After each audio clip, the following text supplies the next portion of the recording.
Welcome to this series of Black Hat Executive Spotlight interviews. Terry Sweeney here for Black Hat. I am joined now by Carl Mattson, CISO of Noname Security, and we're here to talk about modernizing API security. Carl, thanks for joining us today. Yeah, thanks for having me, Terry. APIs have obviously been around for many years, decades even, yet recently there have been plenty of high-profile incidents where millions of records have been stolen or leaked because of faulty APIs. What's changed recently that made API security breaches nearly a daily occurrence?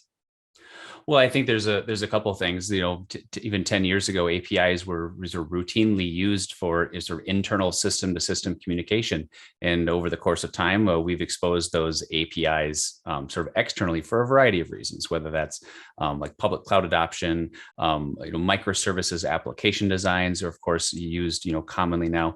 So what used to be sort of like a useful utility for internal systems is now exposed to the public and makes IT systems very usable and developer friendly. At the same time, now that creates sort of an entirely new risk surface, and threat actors take notice when that surface is becoming available for them to attack. Sure. So is the popularity of cloud-based applications and services at least partly contributing to this dynamic? Yeah. So on one level, within a public cloud infrastructure, sort of below the level of the waterline, organizations have workloads that communicate via API. Now, typically those workloads are not exposed publicly, but internal to any public cloud infrastructure, there's a very heavy use of API calls, really just as a language of communication between systems in an infrastructure.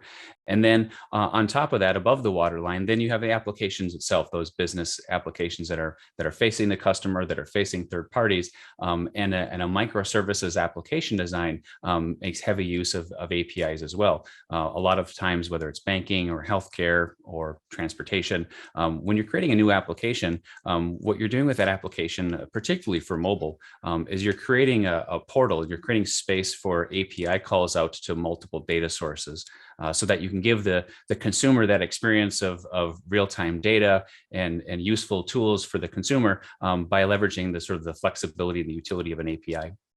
Okay, and that in turn has attracted the attention of bad actors, and that's a familiar trajectory for the security industry, right?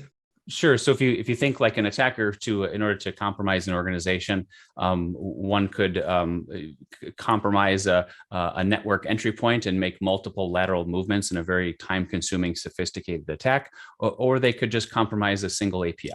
Because an API does offer a direct line of communication to data, and so an attacker knows that an API is a convenient way to go.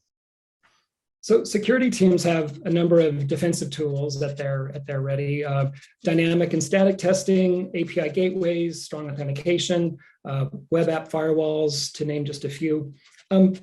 What do security teams commonly miss with regard to securing their APIs? So I think of all those technologies you mentioned. They're all essential. The health of an API environment needs all of those things, and so we think about API security really as an API security stack. It's the strength of the source code. It's the use of the gateway. It's the network and web application protections at the perimeter. The hard part is to get all those teams and all those technologies sort of on the same sheet of music. Orchestration or synchronization, because each of those components needs its own sort of optimization. But one hand doesn't know what the other is doing, the gaps occur in the middle. A great example is the application developer puts together a source code that has a precise expectation, but then the policy is the policy for that enforced at the gateway, or is the policy enforced at the web application firewall? So the parties all intend to do the right thing, but it's to get them on the same page that's the hard part. Talk a bit, if you would, about how Noname thinks about API security differently to solve some of these gaps in API security. What are you guys doing that's different from the rest of the market? Well, so first, I want to tip my hat to the companies that focus on API authentication, the gateways, the web application firewalls, source code security, penetration testing. All of those are essential elements. And what we focus on is essentially being a fabric that links all of those together so that we can provide an inventory, a risk assessment, and identifying the configuration and vulnerability issues and runtime anomalies throughout that sort of sequence of a stack. So we look at ourselves as sort of reinforcing each of those control points, because it's in everyone's interest that authentication is strong, that policies are enforced, that standards are used for the design of APIs, and we can provide something of a control plane across that whole stack, so that all the folks involved, have actionable information on how to make all those components work together. Great stuff, Carl. Thanks for the fresh perspective on the emerging threat of APIs and the threat that they can pose to many organizations. Appreciate you joining us today. My pleasure. Thanks for having me, Terry. We've been talking with Carl Mattson, CISO of Noname Security.